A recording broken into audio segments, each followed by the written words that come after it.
Hello and welcome to Palace Intrigue. I am your host, Mark Francis. Some drama concerning pictures of Meghan Markle circulating on the internet. We had told you how Meghan's former Suits co-star Patrick J. Adams was showing some shots of Meghan, kind of hinting that he'd like the show to come back. Well, now he's incredibly sorry. Adams has deleted 4 posts, which included shots of Meghan kicking back on set and smiling under an umbrella, and said followers reminded him this wasn't allowed. Patrick shared a statement on Instagram. The last couple of days, I foolishly and thoughtlessly let a trip down Suits memory lane distract me from the very real and ongoing fight everyone in SAG-AFTRA continues to wage in its effort to win our membership realistic 21st century compensation and protections. It was an embarrassing oversight for which I am incredibly sorry. He continued, so grateful to those who gently and swiftly course-corrected me here, and I look forward to continuing the fight in the days and weeks ahead. Hashtag SAG-AFTRA strong. People reminds us that according to a FAQ page for SAG-AFTRA about the strike, members cannot promote struck work or struck companies on social media, while influencers should refrain from posting on social media about any struck work, regardless of whether they are posting organically or in a paid capacity.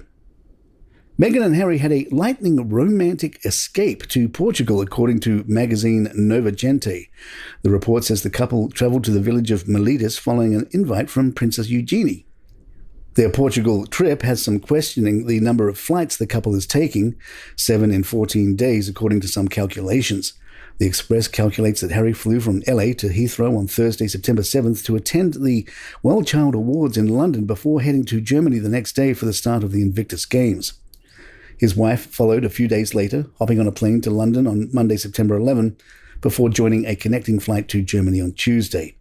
The pair then flew to Portugal together on Sunday for a short holiday. They then caught a flight to London's Heathrow on Wednesday, where they boarded their 7th and final flight to LA.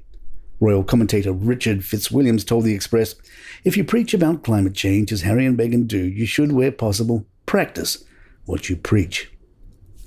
The Archwell Foundation announced the donation of school supplies and menstrual products to young women in Nigeria in partnership with the Gianco Foundation. A statement on their website said, as students around the world return to school this month, the Archwell Foundation supported girls' education and health by sending school supplies and menstrual products to young scholars in Nigeria with the Gianco Foundation. Harry and Meghan are also being criticized as more details of their high-profile visit to a New York City school in 2021 have come available. A list of high demands is circulating. The Express reports the Sussexes requested cushions, a new carpet, and outdoor space for their filming, which was in one of the city's low-income areas, according to emails obtained by the Daily Mail. The items, such as the cushions, were said to have been brought in to better fit with Meghan's aesthetic. The intended purpose of the visit was to paint them as world leaders, and the visit was also showing them making a stop at the United Nations to discuss vaccine equity. Comedian Tim Dillon was on with Piers Morgan and said, it's very interesting to make a 3-part documentary on Netflix about how bad things are while living in a castle. I find the lack of self-awareness there to be very fun. I mean, they're very funny. Victimhood, it makes me laugh. And when someone is clearly not a victim, and I think living in a castle, being part of a royal family, would make you not a victim. They make us laugh. I hope they keep behaving shamefully. It's great for the tabloids. It's great for us. Palace Intrigue will be right back. Former royal butler Grant Harold told Slingo, I've always said Harry and Meghan are celebrity royals. They are royals who tried the media route, and they've tried and it's partly failed. They are well off enough that I'm sure they don't need to work if they don't want to, but Harry is a doer. He is not somebody who sits there and does nothing, so we'll see him out and about. I can see him getting involved in more charity work and projects. It's going to be interesting to see how they go forward from now. Are they going to risk more partnerships failing, or will they go down the royal route where they take on patronages and get involved in more charity work and become the Prince and Princess of Los Angeles? And there you have it.